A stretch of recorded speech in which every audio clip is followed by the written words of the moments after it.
There is a question that seems simple, yet practically no one can answer it with absolute precision. What did Jesus actually eat? Surprisingly, the Bible mentions very little about this directly. Bread, fish, and wine appear at specific moments, especially at the Last Supper and after his resurrection. But the rest of Jesus' daily diet, what he ate for breakfast, what he packed for a long journey, what was served in an average Galilean household. The scriptures simply don't detail these things word for word. And that is exactly where this video begins.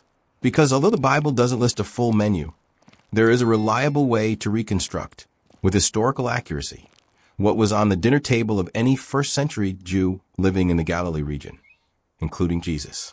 And when we put this historical reconstruction side by side with what modern medical science has discovered about each of these foods, the result is deeply unsettling. You will understand, step by step, why your body might be paying a high price every single day for straying from a dietary pattern that sustained the Son of God himself for 33 years, without any of the ailments that plague most people today. Stick around until the end, because the most surprising food on this list is saved for last, and it connects science, history, and faith in a way you've probably never heard before. Before we dive in, I need to be honest with you about an important detail. This video isn't going to give you a generic, obvious list, the kind any quick internet search spits out in seconds. Together, we're going to build a careful reconstruction based on 3 reliable sources. What the Bible itself mentions directly, what archaeologists have discovered by analyzing food remains in Galilean excavations, and what historians have documented about first-century Jewish dietary customs from rabbinic texts and historical accounts of the era. Every food we're going to reveal carries a double layer of evidence. First, the historical evidence that it was actually on the tables of that region and time. And second, the modern scientific evidence proving exactly what it does inside the human body. Some of these foods will surprise you with their simplicity. Others will surprise you with the power they hold. A power that was only documented and proven by clinical studies many decades, sometimes centuries, after Jesus consumed them daily without any scientific explanation available. Stick with me, because this reconstruction is going to change the way you think about every meal you eat from now on. Before we go food by food, it's important to understand one thing. The modern food industry has spent billions of dollars to convince you that healthy food is expensive, complicated, and requires special products with flashy seals and certifications. But the truth we are about to reconstruct here is the exact opposite. The dietary pattern of Jesus and of any ordinary person living in first-century Galilee was simple, affordable, and yet capable of sustaining decades of life.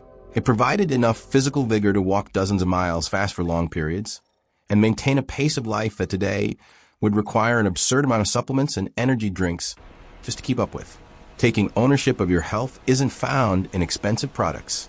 It lies in understanding what God had already established as a dietary standard since before the foundation of the world, and consciously returning to that standard. Even knowing we live in a completely different context today, it is essential to make this clear before we move forward.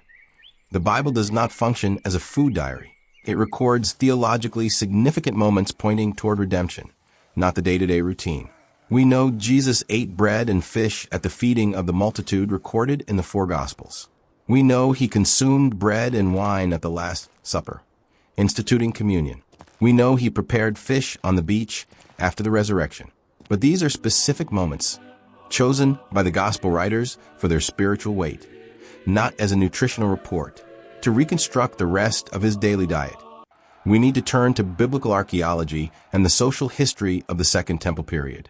Excavations in Galilean villages, including Capernaum and Nazareth, have revealed grain silos, olive presses, charred legume seeds, and significant amounts of freshwater fish bones. Documents from the Mishnah, compiled shortly after this period, describe in detail Jewish dietary customs that were practically identical to those in Jesus' time, since agricultural changes took centuries to occur in that culture. By combining these 3 sources, the Bible, archaeology, and rabbinic literature, we can reconstruct with a great deal of confidence what was actually on the table of any ordinary Jewish family in Galilee, including the home of Mary and Joseph. And this is exactly where the reconstruction starts getting interesting. Because the first food on this list, the most basic and widely consumed of all, hides an anti-inflammatory defense mechanism that scientists have only been able to explain in detail within the last 2 decades. Keep watching, because every item we reveal from here on out carries a layer of scientific discovery that only gets more mind-blowing as we go along. Food 1. Barley and whole wheat bread. Bread was, without a doubt, the most consumed staple in the daily diet of any Galilean family, including Jesus. The prayer he taught his disciples, asking for daily bread, only makes complete sense when we understand that this was literally the caloric foundation of survival in that culture, accounting for a huge portion of an average person's weekly calorie intake. It was made primarily from barley, the most affordable and accessible grain, grown on almost every rural property in the region, or from wheat, which was considered more noble and reserved for special occasions or wealthier families. The fermentation process was always natural and slow, using a piece of dough from the previous day specifically kept for this purpose. Today, we call this wild fermentation or sourdough, a method that has all but vanished from modern industrial bread production. Studies published in nutritional science journals show that this long fermentation process, which could last anywhere from 12 to 24 hours, drastically reduces active gluten and neutralizes phytates, those anti-nutrient compounds that block the body's absorption of iron, zinc, and magnesium found in the grain itself. The result is bread with a much lower glycemic impact than modern industrial bread, which is produced in an hour or 2 using fast-acting baker's yeast. This slow process prevents the blood sugar spikes associated with chronic inflammation and insulin resistance, 2 of the primary factors behind most of the metabolic diseases affecting people today. Food 2. The fish of the Sea of Galilee. Unlike most of the items on this list, fish gets frequent, direct mention in the Bible, in the feeding of the 5,000 recorded in all 4 Gospels, and in the breakfast Jesus prepared for the disciples on the shore at daybreak after his resurrection. The Sea of Galilee, actually a large freshwater lake surrounded by hills, was abundant in species like tilapia, still popularly known today as St. Peter's fish, along with other smaller species caught in nets. Several of the disciples, including Peter, Andrew, James, and John, were professional fishermen before following Jesus, which shows just how central this activity was to the local economy and diet. This fish was eaten fresh on the day it was caught, sun-dried for long-term preservation, or lightly salted, a method of conservation widely documented in the region. The omega-3s found in this type of fish, specifically the EPA and DHA fatty acids, are linked in multiple clinical studies published in respected medical journals to a reduction in systemic inflammation, improved cognitive function, cardiovascular protection, and even the reduction of symptoms of anxiety and depression. Jesus and his disciples, living literally on the shores of that lake, had daily and practically free access to one of the most protective protein sources that medical science has ever catalogued, decades before any researcher described the exact biochemical mechanism behind these benefits for the brain and the heart. Food 3. Extra virgin olive oil. The Galilee region was, and still is, covered in centuries-old olive trees. Olive oil was used in daily meals, anointing rituals, to light household lamps, and for basic skin and wound care, functioning essentially as an indispensable multi-purpose staple in any home of that era. It was practically impossible to live in that region without consuming olive oil every single day, whether dipped with bread, drizzled over vegetables and legumes, or used straight up to complement other meals. A long-term study conducted by Harvard researchers, tracking more than 90,000 people for 28 consecutive years, found a significant reduction in the risk of cardiovascular death among regular consumers of extra virgin olive oil, making it one of the most robust and highly cited studies on the subject in current medical literature. In various lab studies, the compound oleocanthal, found in this specific type of oil, boasts anti-inflammatory properties comparable to medications like ibuprofen, but without the side effects associated with the prolonged, continuous use of pharmaceutical anti-inflammatories. Jesus, who grew up surrounded by olive trees from his childhood in Nazareth and later traveled throughout the entire Galilee region where this crop grew in abundance, consumed one of modern cardiovascular medicine's most studied and protective compounds every single day, without even having to think about it. Food 4. Lentils and other legumes. Lentils, fava beans, and chickpeas were the primary source of affordable plant protein for average families in the area. since meat was a luxury item reserved for special occasions like weddings, religious festivals, or the visit of an important guest. Archaeological remains of charred legumes have been found at various Galilean sites dating to exactly this period, confirming that this food was a part of the region's daily diet long before and long after Jesus lived there. These legumes provide significant amounts of iron, folate, magnesium, and soluble fiber, essential nutrients for cellular energy production, as well as for the health of the bloodstream and nervous system.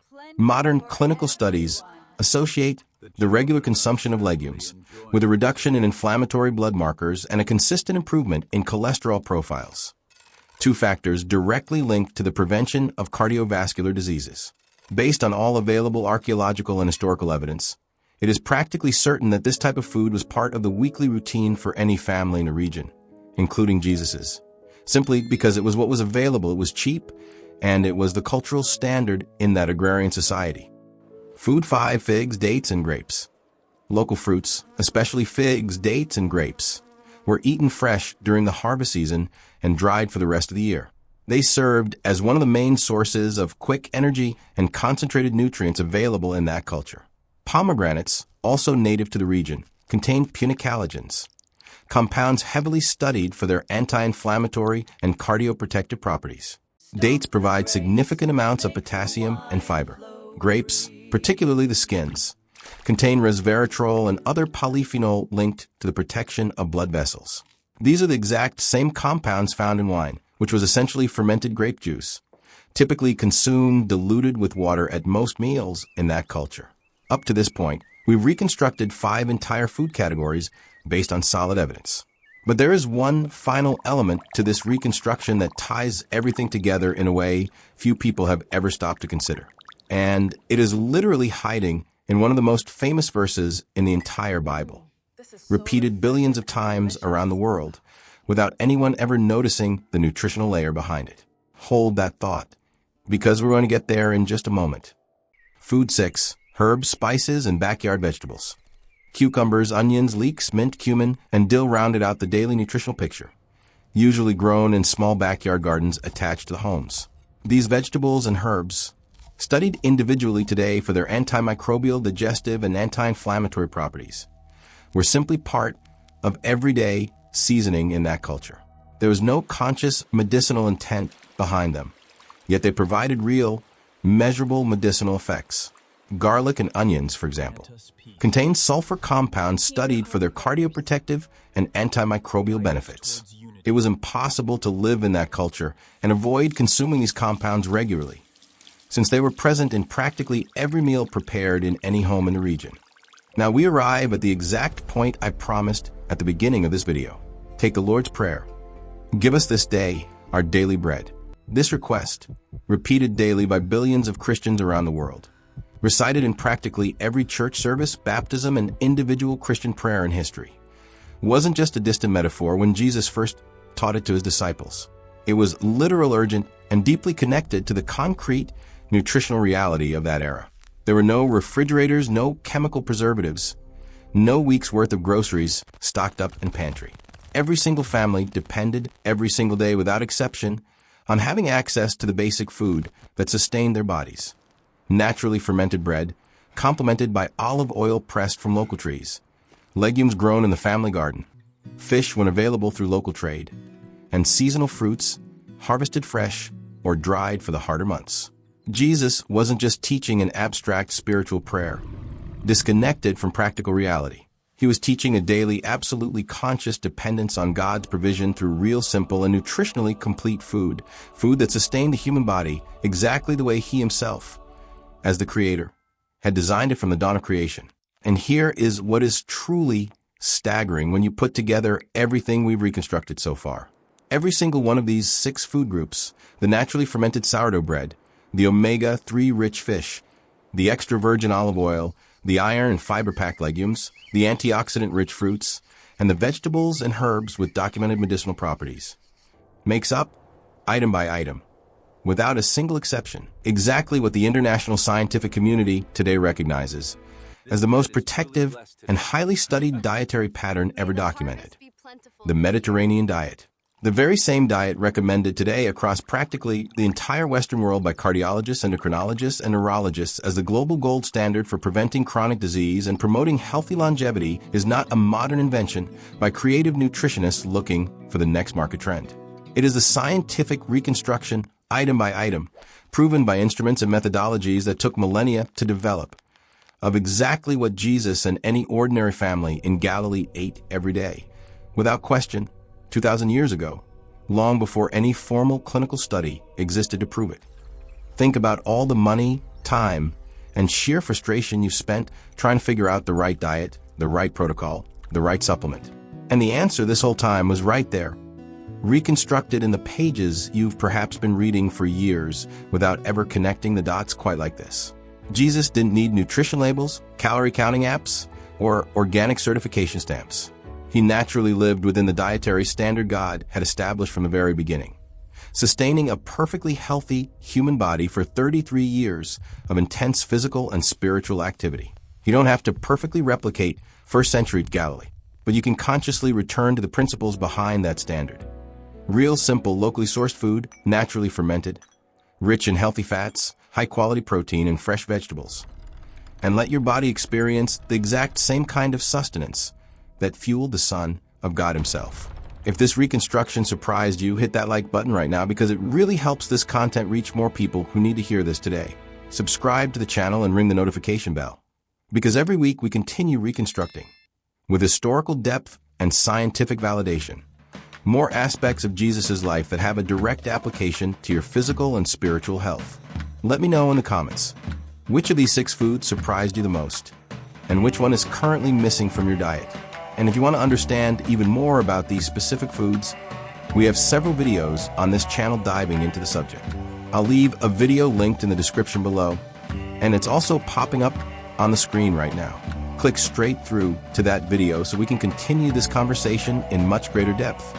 Share this video with someone who needs to get back to a simpler, more biblical way of eating. I'll see you in the next video.